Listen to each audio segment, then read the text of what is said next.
నమస్తే. మహి మీడియాకు స్వాగతం, సుస్వాగతం. నేను మీ సుమతి. ముందుగా మీ అందరికీ వినాయక చవితి శుభాకాంక్షలు. నవరాత్రుల గణపతి సంబరాల్లో చాలా బిజీగా ఉన్నట్టున్నారు?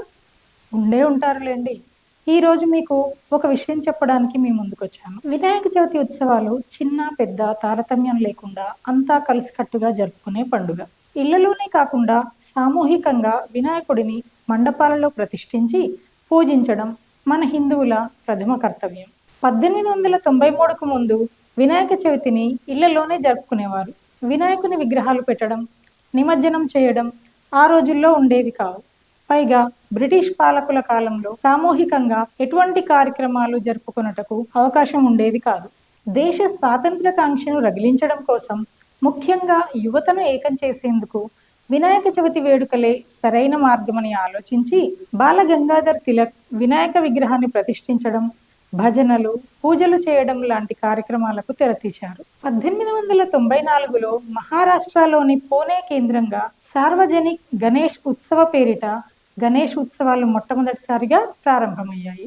ఆ రోజు నుండి ఈ రోజు వరకు వినాయక చవితి అంటే అది యావత్ భారతావనికి కుల మతాలకు అతీతంగా ప్రజలంతా ఏకమై పెద్ద ఎత్తున జరుపుకునే సంబరాలు. గత 24 సంవత్సరాలుగా Hyderabad Vanasthalipuram B-type colony complex దగ్గర శివాలయం వద్ద రాణా ప్రతాప్ యూత్ అసోసియేషన్ వారు వినాయక చవితి వేడుకలు ఘనంగా నిర్వహిస్తున్నారు. రాణా ప్రతాప్ యూత్ సేవా దృక్పథంతో గణేష్ ఉత్సవాలను అనేక సాంస్కృతిక కార్యక్రమాలతో నిర్వహిస్తూ ఆ కాలనీకి కీర్తి కిరీటాన్ని అలంకరింపచేస్తున్నారు.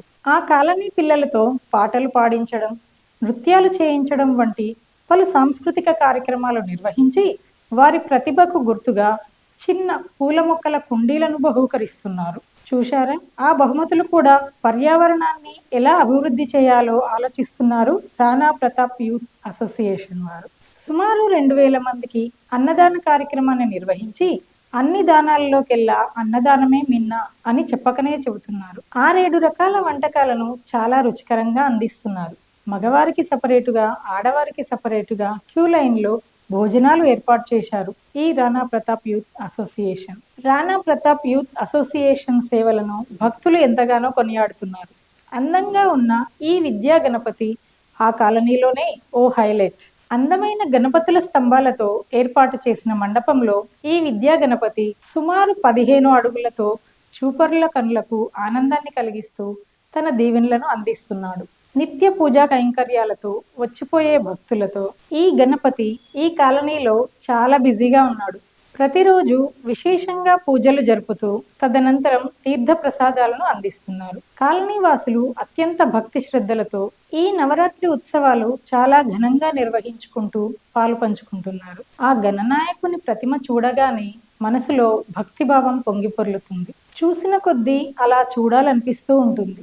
వ్యాస మహర్షితో కూడిన ఆ విద్యా గణపతి మీ పిల్లలకు చదువుతో పాటు సిద్ధిని, బుద్ధిని ఇవ్వాలని మా మహి మీడియా మనస్ఫూర్తిగా కోరుకుంటుంది. మీకు తెలుసుగా, వ్యాస మహర్షి భారతాన్ని చెబుతూ ఉంటే గణపతి భారతాన్ని రచించాడని.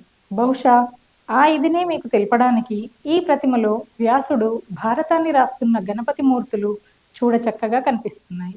మంచి లైటింగ్తో అద్భుతమైన సెట్టింగ్ ఉన్న మండపంతో ఈ విద్యా గణపతి ఈ కాలనీ వాసులను ఆశీర్వదించడానికి రెడీగా ఉన్నాడు. 15 రోజుల పాటు భక్తుల భక్తిభావాన్ని చూసి నిమజ్జనానికి వెళ్లే ఆలోచనలో ఉన్నాడని రాణా ప్రతాప్ యూత్ అసోసియేషన్ వారు నర్సింగ్, సునీల్, సంపత్, సందీప్, ఆకాష్, నరేష్ తదితరుల ఆధ్వర్యంలో చాలా ఘనంగా మంచి శ్రద్ధాభక్తులతో నిర్వహిస్తున్నారు. జై గణేష్ మహారాజ్కి జై. చూశారు కదా ఈ స్పెషల్ ప్రోగ్రామ్ని. మీ అందరికీ నచ్చిందని భావిస్తున్నాను. ప్రేక్షకులందరికీ మరొకసారి వినాయక చవితి శుభాకాంక్షలతో మరొక మంచి కంటెంట్తో మళ్ళీ మీ ముందుకు వస్తాను. నమస్తే.